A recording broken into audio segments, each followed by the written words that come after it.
बच्चों आज के इस लेक्चर नंबर 11 में हम लोग आज बात करेंगे बहुत ही इंपॉर्टेंट रिएक्शन के बारे में, जिसमें कार्बोक्सिलिक एसिड्स के रिएक्शन हम लोग पढ़ेंगे with PCl3, PCl5 and SOCl2 means thionyl chloride से। बच्चों तीनों रिएक्शंस में मिलने वाला जो मेन प्रोडक्ट है वो एसिड क्लोराइड होने वाला है, जबकि बाई प्रोडक्ट तीनों रिएक्शंस के डिफर होने वाले हैं। रिएक्शंस के बाद हम इसकी मैकेनिज्म को भी पढ़ेंगे। तो चलिए शुरू करते हैं। बच्चों सबसे पहली जो रिएक्शन हम लोग देखेंगे वो हम लोग देखेंगे एसिड, हम कार्बोक्सिलिक एसिड ले लेते हैं RC डबल बॉन्ड OH, और बच्चों जब इसको रिएक्ट कराया जाता है PCl3 के साथ। अब बच्चों जब इसको हम PCl3 से रिएक्ट कराएंगे, एक चीज यहाँ ध्यान देंगे, जब भी PCl3 को रिएक्शन करते समय ऑक्सीजन दिख रहा हो अपने साथ, तो एक आपको बाई प्रोडक्ट मोस्टली आपको देखने को मिलेगा और वो है H3PO3। तो बच्चों यहाँ पर H3PO3 हमारा निकल आता है, लेकिन एक समस्या है H3PO3 के साथ कि यहाँ पर बच्चों ये OH ग्रुप जो लगा हुआ है यही यहाँ से हटेगा। तो यहाँ पर हमें चाहिए 3 हाइड्रोजन और 3 ऑक्सीजन, इनको मैनेज करने के लिए हमने यहाँ लगा दिया 3। तो हम यहाँ भी देखें हमारा बैलेंस हो गया सारा। अब हमारा क्या बचता है R single bond C double bond OH हट गया और इसकी जगह बच्चों क्या आ गया Cl। अब आप देखेंगे कि यहाँ पर आपके 3Cl है और उन 3Cl में से यहाँ केवल एक Cl लगा हुआ है। इसको मैनेज करने के लिए हम लोग यहाँ पर भी 3 लगा देते हैं। तो बच्चों जो अपना मेन प्रोडक्ट है वो है एसिड क्लोराइड, और यहाँ पर जो आप बाई प्रोडक्ट देख रहे हैं इसको फॉस्फोरस एसिड कहा जाता है। Phosphorous acid, phosphorous acid. बच्चों जिस तरह से PCl3 की रिएक्शन होती है सेम वे में हम लोग PCl5 की भी रिएक्शन करते हैं। बहुत ही इजी होने वाला है बच्चों और बहुत ही इंपॉर्टेंट भी होने वाला है। तो चलिए हम फिर एक बार ले लेते हैं carboxylic acid RC double bond OH, और रिएक्ट किससे कराने वाले हैं PCl5। बच्चों एज यूजुअल जैसे PCl3 में मैंने आपको एक बाई प्रोडक्ट सजेस्ट कर दिया H3PO3, वैसे ही PCl5 में भी एक बाई प्रोडक्ट मोस्टली देखने को मिलता है और वो है POCl3। तो यहाँ बच्चों अगर POCl3 को देखें तो हमारा क्या बचता है R single bond C double bond O। हमने आपसे क्या बताया कि ये OH ग्रुप का रिमूवल हो जाएगा यहाँ से और इसकी जगह में एक Cl अटैच होगा।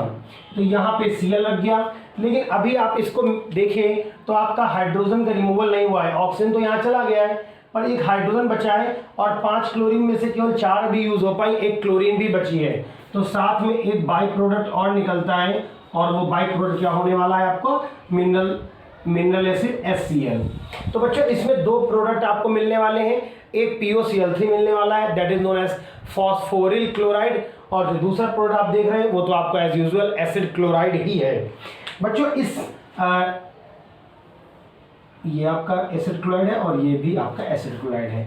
अब बच्चों थर्ड हम लोग रिएक्शन जो देखेंगे वो रिएक्शन होने वाली है with thionyl chloride, the most important reaction out of them. तो यहाँ पर हम क्या ले लेते हैं फिर एक बार RC double bond OH that is known as a carboxylic acid. Reaction किससे कराना है बच्चों SOCl2। अब आपको देखना होगा यहाँ पर थोड़ा ध्यान से, तो हमारा मेन प्रोडक्ट क्या निकलने वाला है RC डबल बॉन्ड OH हट जाएगा और वहां पर क्या आ जाएगा बच्चों Cl। जब यहां से ये OH का रिमूवल होगा, जब यहां से OH का रिमूवल होगा तो एक ऑक्सीजन इस SO को अपटोन हो जाएगा और हमारा क्या बाई प्रोडक्ट निकलेगा बच्चों SO2, जो गैसियस स्टेट में आपका बाहर निकल जाता है। और आपके पास बच्चों अभी देखिए यहाँ पर कितने Cl थे, 2, आपने यहाँ अटैच किया, अभी एक Cl आपके पास रिमेनिंग है। वो Cl बच्चों जो Cl बचा हुआ है वो इस हाइड्रोजन को मिल जाएगा और क्या निकल जाएगी आपका हाइड्रोक्लोरिक एसिड। अब बच्चों देखिए यहाँ एक बहुत ही इंपॉर्टेंट चीज मैं मेंशन करना चाहूंगा, और वो इंपॉर्टेंट चीज है कि यहाँ पर अगर इस रिएक्शन को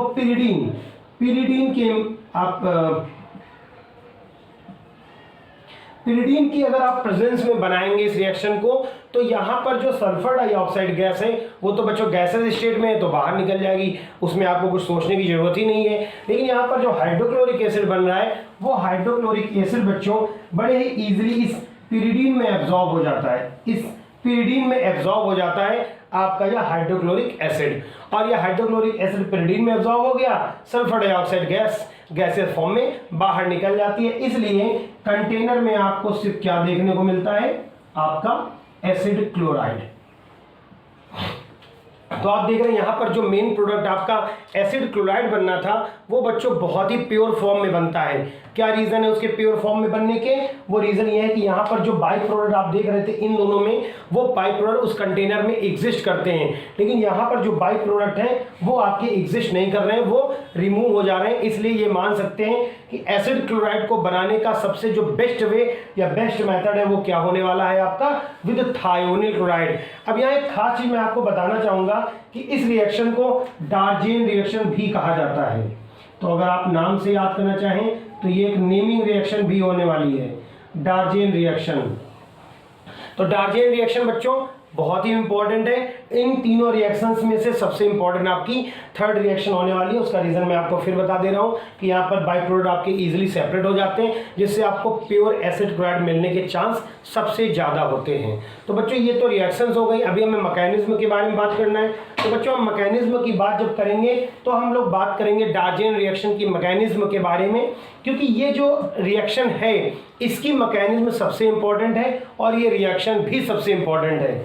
तो चलिए बच्चों आप इसका एक स्क्रीनशॉट ले लीजिए, हम लोग मैकेनिज्म के बारे में बात कर ले। इसके बाद इसका मैकेनिज्म बच्चों बड़ा इंटरेस्टिंग होने वाला है और बहुत कुछ आपको सीखने को मिलेगा इसके मैकेनिज्म में, तो ध्यान देना होगा आपको इसकी मैकेनिज्म के बारे में।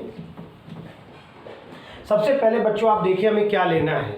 बच्चों हमें लेना है R single bond C double bond O OH, और इसका रिएक्ट किससे कराना है बच्चों, हमें SOCl2 से, SOCl2। अब आप जरा ध्यान दें इसको, तो आप देखें कि सल्फर के साथ जो ऑक्सीजन लगा है वो पाई बॉन्ड का क्लीवलेज कर सकता है, पाई इलेक्ट्रॉन्स को अपनी तरफ अट्रैक्ट कर लेगा, जिससे सल्फर पर इलेक्ट्रॉनों की डिफिशियंसी हो जाएगी। ऐसे भी आप इस स्थिति में भी देखें जब अट्रैक्ट नहीं किया इलेक्ट्रॉनों को ऑक्सीजन ने, तो देखिए Cl और ऑक्सीजन सबकी इलेक्ट्रोनेगेटिविटी मोस्टली सल्फर से ज़्यादा हायर है। इस वजह से ऐसे भी सल्फर के पास इलेक्ट्रॉनों की डिफिशियंसी बनी रहेगी। उस डिफिशियंसी को हम कहाँ से पूरा कर सकते हैं, तो आप देखिए ऑक्सीजन के पास यहाँ लोन पेयर अवेलेबल है, ये लोन पेयर सल्फर को मिल सकते हैं, ये लोन पेयर सल्फर को मिल जाएंगे और देखिए क्या बनने वाला है। तो बच्चों मैं यहाँ फिर लिख दे रहा हूँ RC डबल बॉन्ड OO, और इसके हाइड्रोजन को मैंने नीचे लगा दिया है क्योंकि इस ऑक्सीजन और इस सल्फर को जोड़ना है मुझे। तो सल्फर हो गया आपका, और इसके साथ ये बॉन्ड का क्लीवलेज हो गया, यहाँ क्लोरीन और ये भी नीचे क्लोरीन। अब देखना होगा क्योंकि ऑक्सीजन ने लोन पेयर इसको डोनेट किया है, और जब कोई लोन पेयर डोनेट करता है, इलेक्ट्रॉन डोनेट करता है, तो उसके ऊपर पॉजिटिव चार्ज, और जो कोई बॉन्ड तोड़ता है उसके ऊपर क्या आता है, नेगेटिव। अब समझने वाली बात यहाँ पर ये होने वाली है कि ये क्लोरीन जो है बच्चों वो इजी लिविंग ग्रुप हैं। दोनों क्लोरीन तो यहाँ से नहीं निकल सकती हैं, लेकिन दो में से एक क्लोरीन यहाँ से निकल सकती है, क्योंकि उसके निकलने के बाद उसका रिप्लेसमेंट ऑक्सीजन कर सकता है इलेक्ट्रॉन वापस शिफ्ट करके।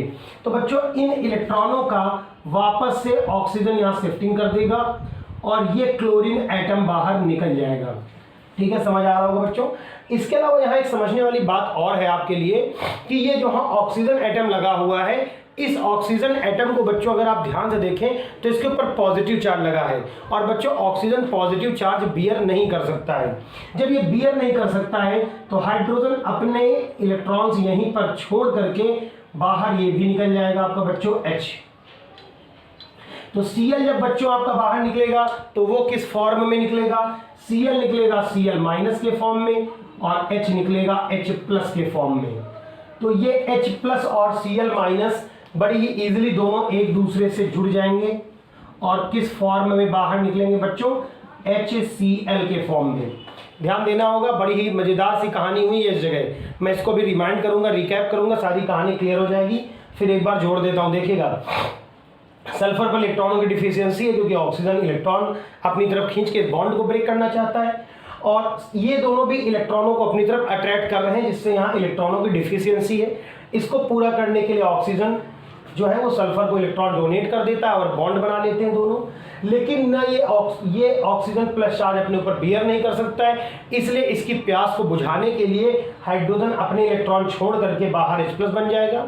ये दोनों Cl जो हैं वो इजी लीविंग ग्रुप्स हैं, तो Cl यहाँ से दो तो नहीं लेकिन एक निकल सकता है। क्यों? क्योंकि एक अगर Cl यहाँ से निकलेगा तो उसकी कमी को ये ऑक्सीजन वापस से इलेक्ट्रॉन देके पूरा कर देगा। तो यहाँ से Cl Cl- के फॉर्म में और H+ के फॉर्म में निकलता है और दोनों क्या बना देते हैं बच्चों? HCl। अब देखिए आपका प्रोडक्ट यहाँ क्या बन गया है, समझने वाला होगा। RC डबल बॉन्ड O, ये ऑक्सीजन के ऊपर से चार्ज हट गया। S, ये ऑक्सीजन ने वापस से देखिए डबल बॉन्ड बना लिया और इसमें से बच्चों एक Cl जो था वो आपका निकल गया, लेकिन अभी एक Cl यहाँ पर रुका हुआ है। अब ध्यान देने वाली चीज, इस जगह 2 मिनट मेंशन करेंगे, आपका मैकेनिज्म कंप्लीट हो गया। देखिए बच्चों, इस कार्बन को देखें तो इस कार्बन के साथ ये भी इलेक्ट्रोनेगेटिव जुड़ा हुआ और ये भी इलेक्ट्रोनेगेटिव जुड़ा है।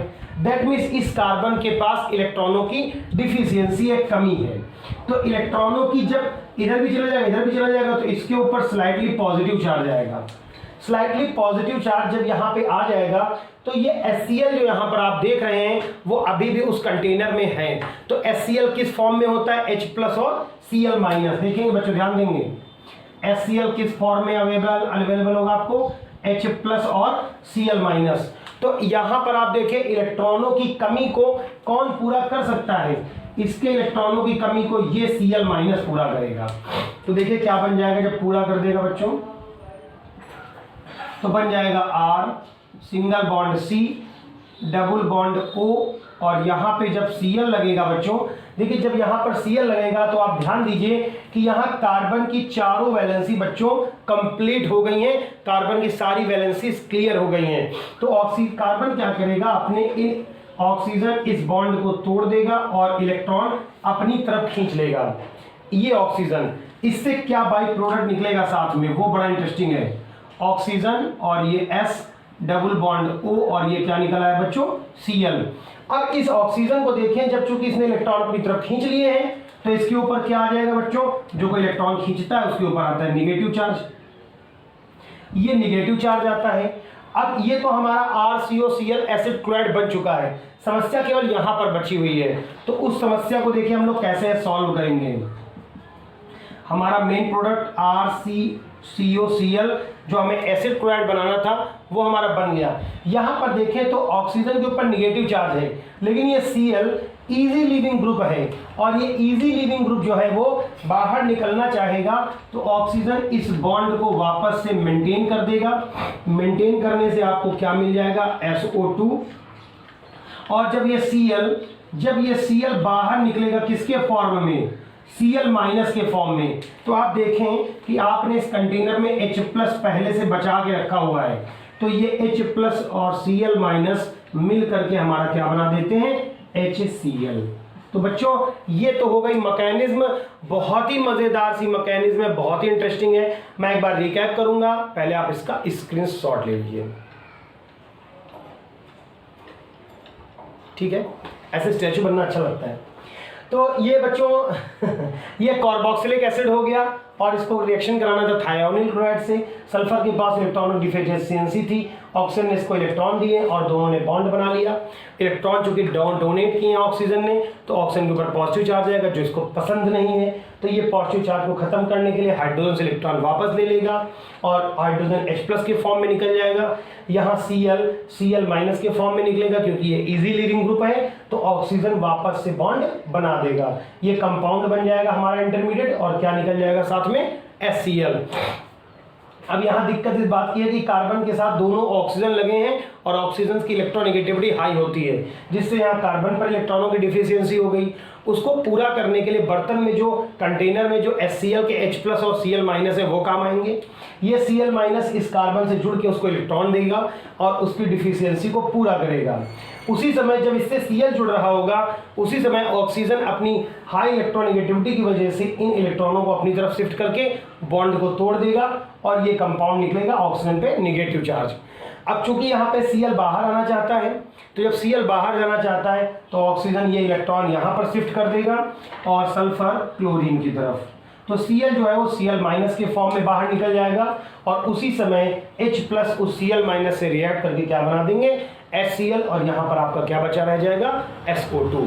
तो बच्चों हम लोगों का जो मेन प्रोडक्ट था वो बच्चों ये था RCOCl एसिड क्लोराइड, जिसमें से हम लोगों ने सिर्फ डार्जेन रिएक्शन, ये जो बच्चों हम लोगों ने पढ़ा है इसका मैं नाम लिख देना चाहता हूँ डार्जेंस रिएक्शन। डार्जेंस रिएक्शन, डार्जेंस रिएक्शन बच्चों बहुत इंपॉर्टेंट है। इसी वजह से डार्जेंस रिएक्शन के हम लोगों ने मैकेनिज्म को देखा। बच्चों ये तीनों में से सिर्फ इसकी रिएक्शन इसलिए बताएगी क्योंकि एसिड क्लोराइड बनाने की सबसे इंपॉर्टेंट रिएक्शन यही है। बच्चों इस वीडियो सीरीज में हम लोगों ने अभी तक 2 केमिकल रिएक्शन देखी हैं। इस सीरीज का अभी पूरा केमिकल रिएक्शंस का वीडियो शूट होगा और उसके लेटेस्ट अपडेट आपको टाइम पर मिलते रहें, इसलिए बच्चों चैनल को सब्सक्राइब करके बेल आइकन को दबा लीजिए। अगर वीडियो आपको पसंद आया है तो भी कमेंट बॉक्स में बताइए। अगर आपके पास इस चैनल के अपने चैनल के लिए कोई सजेशन है, वीडियो में कोई कमी महसूस हो रही है तो वो भी हमें कमेंट बॉक्स में जरूर बताइए। वीडियो आपको कैसा लगा, ये अच्छा लगा है तो लाइक करके अपने दोस्तों में शेयर जरूर करें। Thanks for watching this video. Your host educate everyone.